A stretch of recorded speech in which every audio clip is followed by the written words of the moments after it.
Mike from Northern Forks Trader, and I'm going to cover how I trade the Gartley pattern.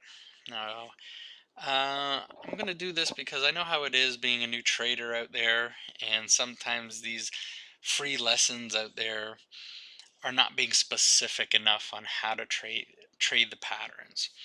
And I've been doing this for the last 10 years, and I've been researching and looking at free training, and there is, I would say, about 30% of good content out there, and then the rest is just vague mumbo jumbo.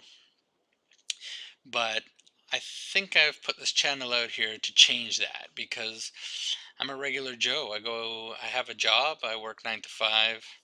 Um, and I have kids and I have commitments on the weekends and things to do, and sometimes trading just isn't there. But I do happen to make time every morning and evening, so at least about 2 hours a day I do trade, and I stick to my rules and I follow these rules and I let it go. And I found to be very profitable at the end of the year, but it's a slow and steady race. So a lot of new traders, you have to understand that sometimes trading systems don't win all the time, but over the long period of time, you can be successful.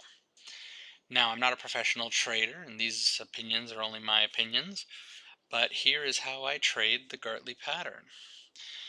Here it is on the screen. I've already mapped it out. There's no surprise there, but I just want to show you specifics and rules. I wrote these on a cue card when I was first learning how to trade. I found that very helpful. Cue cards, I would write Gartley on the top.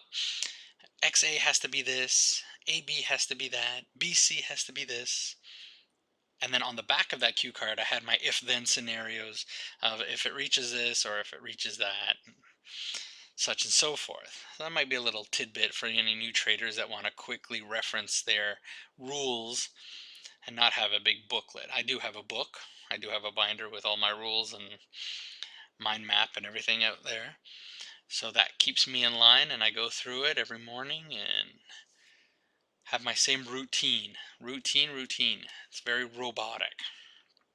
So here are my trades. Here's how I trade the Gartley. We have an X to A leg that we can identify.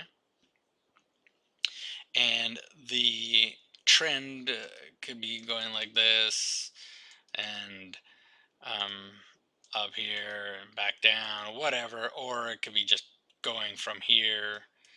Doesn't matter. I'm going to cover how to spot an XA leg after I've done all these patterns. But right now, we're going to say as soon as you identify that XA leg, this is what we do. You have actually the X point will be your high point. Okay, so your stops will go above this X point. But from X to A, we have a Fibonacci retracement.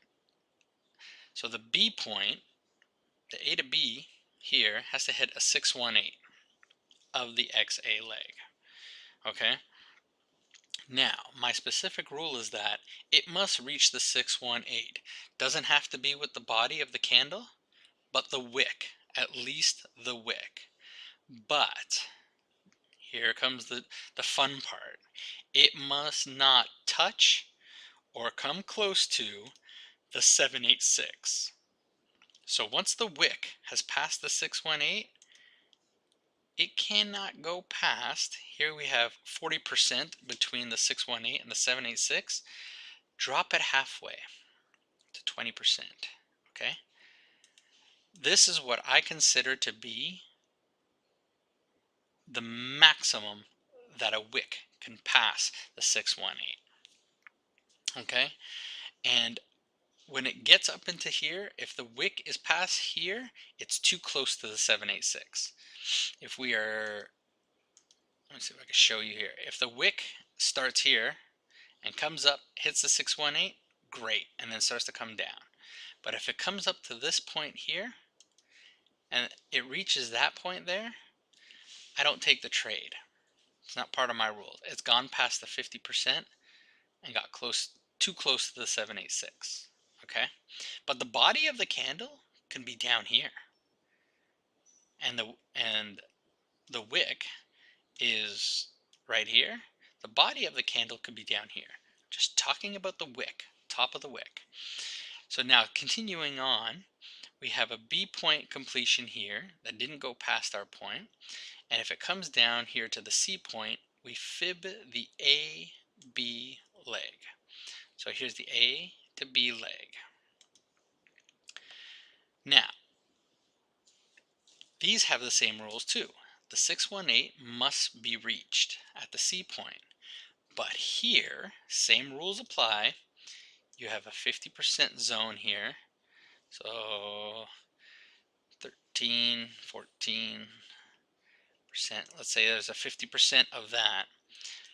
There must be a candle close below the 618. Now listen to me carefully. It must close past the 618, but not come close to the 786. Okay? Let me remove that so you can see the 786. Meaning the body of the candle cannot close here. The wick can come and touch the 786, but the body of the candle here cannot be close to a 786 or close past or at the 786. If the body of the candle is close to the 786, do not take the pattern. But if the wick comes and touches the 786, but the body of the candle is closed just past the 618, we're still okay. I hope that makes sense to you. I'm trying to repeat it and trying to be as clear as possible. So now we have the the A, B, C leg completed. Now we're looking for the D completion point. So we have an A to B, back down to the C point, back down to the A point, and we have a 127 confluence with the 786. And this is the perfect world. So here you have your targets coming in at this part here. You enter at the 127. You put your stops 10 pips above here. So we can have a short right here. And we can put 10 pips just above right there. And our first target is there. And our first target is better than a 1-to-1, which is always good. But then our second target is almost a 2-to-1, which is really good. Now, let's say that our wick has come up into our 50% area. And there's no confluence. There's no 786 confluence or 127. Some people say enter at the 786. The other half says at 127. Well, what is it? Well, what I figured out is that I use the 127 786 and box it out, and I'll take it right in the middle. And that will cover any shortcomings that don't reach the 127. I know, and it still leads me to believe that it'll pass the 786 to reach the 127, but it might reach closer up to here. And I don't want to give up all these pips. I want to get pinpoint closest to the entry before it turns around. So now I would move this into a 50% area and move my stops there. And now all of a sudden you can move and adjust everything to 10 pips above. And now all of a sudden I'm at a 2.5-to-1 ratio. And this is a 1.5-to-1 ratio, which is very good. So that's how I trade the Gartley pattern, and I find that if I stick to these rules of the candle closing past the 618, but it can't go close to or close past the 786, but the wick can come and toy around here, but then it's got to come back and it's got to close in this area here. Okay? But on this end, where the B point is, the wick cannot get close to the 786. I hope this is helpful. I hope some people got some insight on this. I hope some people try it. Let me know how your success rate is. I want to know if it worked out figuring out these Gartley patterns where you may have reached ones where it has come down to an 886 and they said, well, it's still valid, just go ahead and take it. Just let me know how this is coming out. So please subscribe, hit the like button, leave a comment, share the video. I will be posting out another one shortly, the bat pattern. And it has kind of the same scenarios, but we're dealing with the 886, and it has a better risk to reward ratio. So I hope this was helpful. I hope it's helpful to new traders out there. So please subscribe, hit the like button, leave a comment, share it, and I will see you on the next video.